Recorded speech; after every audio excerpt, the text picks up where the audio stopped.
Het belangrijkste nieuws van Curaçao in het Nederlands. Extra Journaal. Vers van de pers.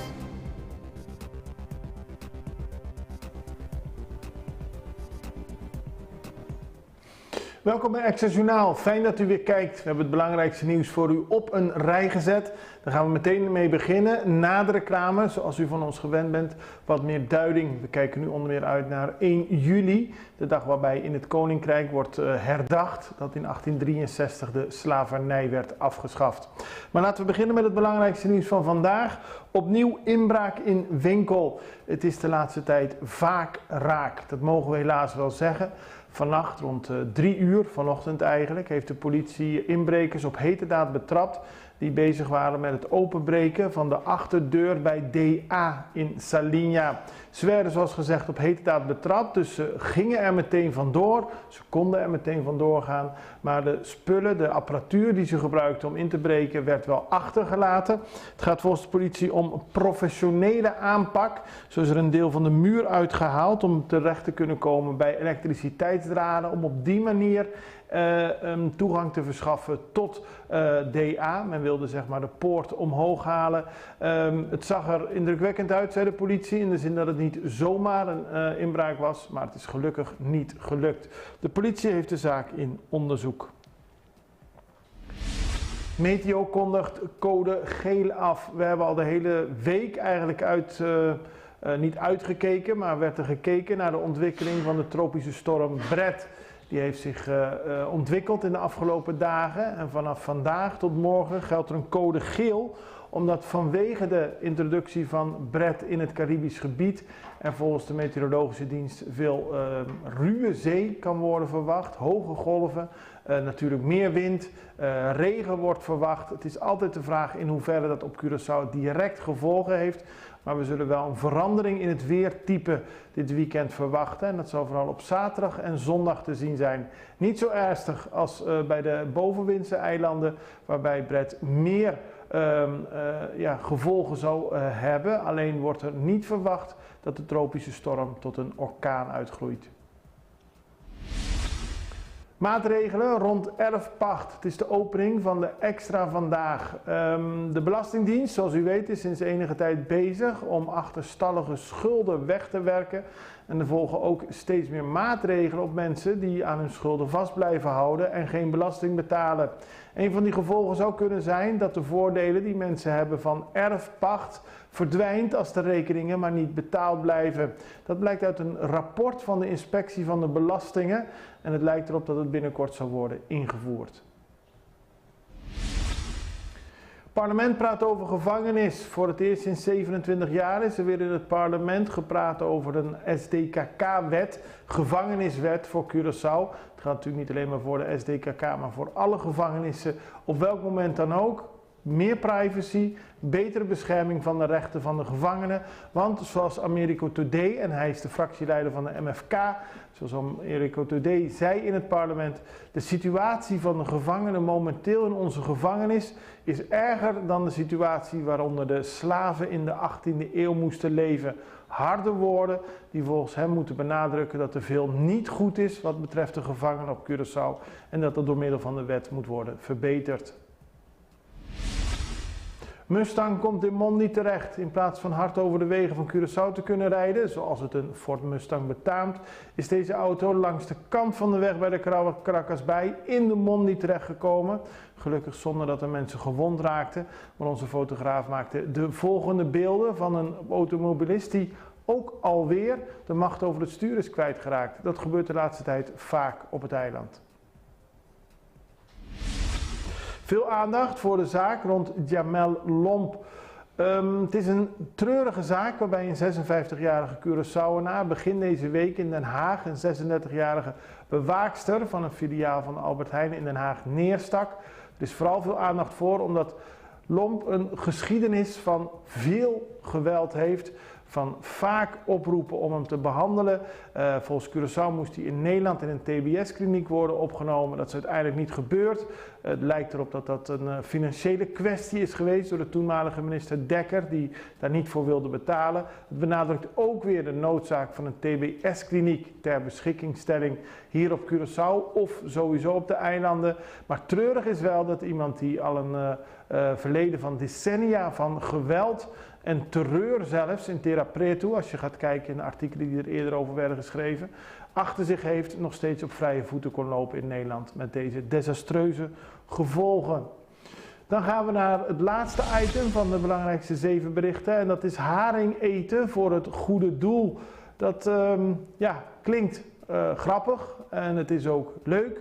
Bij Brakkenput Mei heeft de Curaçao Lions Club de eerste vaatjes haring ter beschikking gesteld. Mensen konden eten, moesten daar natuurlijk wel voor betalen. En met dat geld kan de Curaçao Lions Club weer goede doelen bekostigen. Dus in die zin werd het aangename verenigd met de noodzaak om mensen te helpen die het minder goed hebben op Curaçao. Nou, dit was het belangrijkste nieuws. We gaan naar de reclame en daarna zijn we terug met meer nieuws. Pizza Hut ha cumpli 40 años y así nos celebré en grande con nos celebration meal. 2 small pizza, 1 topping, 6 cinnamon sticks, 6 breadsticks, pa 40 florin. Cheese y enabodatos ng patras di ebon y tire de buzong. Asina, boting chance di gana, di edepes ng di correnden for 2. Pizza Hut. Pizza Hut. For the love of pizza. Ja. Dan gaan we over naar een onderwerp dat de laatste tijd ook weer veel aandacht krijgt. Omdat op 1 juli van dit jaar wordt herdacht dat op 1 juli 1863 de slavernij in het Koninkrijk is afgeschaft. Daarover is veel te doen na de excuses die minister-president Mark Rutte op 19 december vorig jaar heeft gemaakt. Daarbij zei hij dat de slavernij een misdaad tegen de mensheid was. Nederland bood zijn excuses aan en stelde dat er moet worden gesproken over de situatie wat nu. We spraken daarover met Frank Quirindongo. Hij is voorzitter van het Plataforma Sclavitud y Herencia de Sclavitud. Dat staat voor Platform voor Slavernij en de erfenis van slavernij. We vroegen hem wat er gaat gebeuren op 1 juli en in hoeverre 1 juli een belangrijke datum is. 1 juli van dit jaar is een belangrijk moment in onze geschiedenis. Net zoals 1 juli 1863 dat was. 1863 was de officiële afschaffing van de slavernij. En wij geloven dat dat net als die tijd nu ook een belangrijk moment is dat wij moeten vooruitblikken voor onze toekomst. Dus na deze afschaffing, volgt er ook een proces van, dat wij dus stappen moeten ondernemen om gewoon vooruit te gaan en onze problemen op het gebied van economie, politiek, cultureel gebied, om dit soort problemen aan te pakken. En in Nederland is de discussie, ook hier op Curaçao wordt die gevoerd, maar als je de Nederlandse media leest, wordt er vooral uitgekeken dat op 1 juli of de koning Willem-Alexander nu zijn excuses aanbiedt, ja of nee?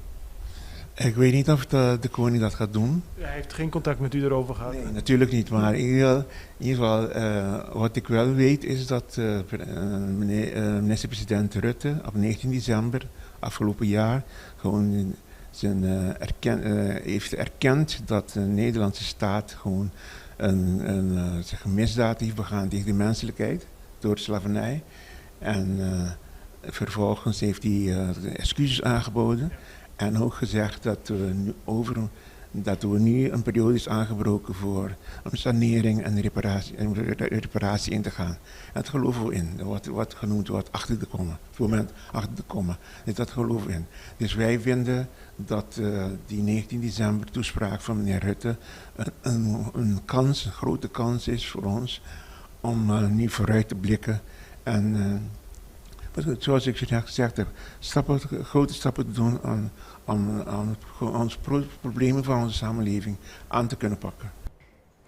19 december vorig jaar bood minister-president Mark Rutte inderdaad zijn excuses aan. Hij deed dat niet met een punt, maar met een komma. Wat er achter die komma moet plaatsvinden is volgens velen ook een taak van de eilanden zelf. Daarbij moeten we niet wachten op wat Nederland mee komt. Zo zegt ook Frank Kirindongo van het platform Slavernij en Erfenis van Slavernij. We moeten eigenlijk daadwerkelijk werk maken van datgene wat achter de komma staat. Ja. Moet Curaçao daarin meer het voortouw nemen, meer het initiatief nemen?